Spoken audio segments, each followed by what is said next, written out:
muddooyinkii ugu dambeeyay Somaliland waxa khilaaf xoog leh uu ka taagnaa guud ahaan xaaladda siyaasadeed xukuumadda iyo xisbiyada mucaaradka ee Somaliland 17kii May ee bishani ayaa ay kulmeen sidoo kalena si weyn loogu kala qaybsamay isla markaana isku diideen xuskii 18 May balse habeenkaasi ayaa kulanka laga sheegay in dib la isugu soo noqon doono walow ay hadallo kale oo kala dambeeyay gaar ahaan dhinaca xukuumadda iyo xisbi xaakimka ka soo yeedhayay oo ahaa inay ku adag tahay inay wada hadlaan sidoo kalena hore uu madaxweynuhu u sheegay in ay xisbiyahan ku wada hadlayaan khilaafka mar kale cirka isku sii shareeray waxa la sheegay in habeenkii xalay uu guddi u diray madaxweynaha Somaliland isla markaana ay la kulmaan xisbiyada mucaaradka balse xisbiyada ayaa taasi ku gacan sayray waxaanay sheegeen in haddii ay cid la kulmayaan amba wada xaajooda ay galayaan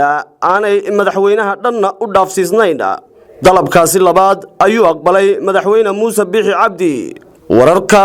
ku dhowdhow ee aanu helayno ayaa waxay sheegayaan in saacadaha inagu soo foodale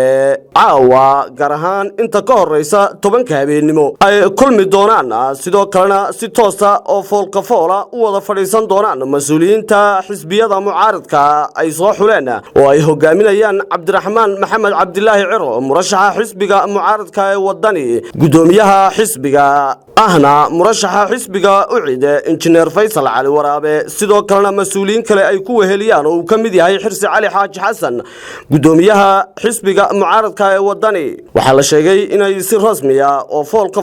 kulankaasi u wada qaadan doonaan waxaana la sugayaa waxyaabaha kulankaasi ka soo baxa hadii ay suurtagali weydo inay ku heshiiyaan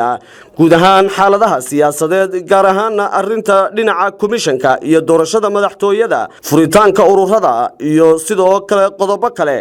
ayaa waxay noqon karaan kuwo hanaanka geedi socodka Somaliland si wada Maxamed Cali Xaashi telefishinka Badcas magaalada Hargeysa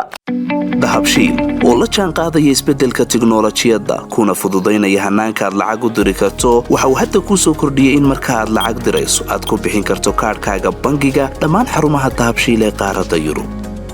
abka dahabshiil oo aad kala soo degi karto Play Store iyo App Store ayaa ku sahlaya in meel kasta oo aad joogto aad lacagaha si fudud uga diri karto sidoo kale website-ka dahabshiil ayaa si fudud lacag uga dhex diri kartaa goob kasta iyo goor kasta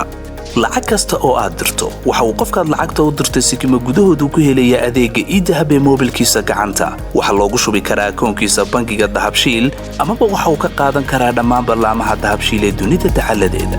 dahabshiil hawl fudaydiyahaaga maaliyadeed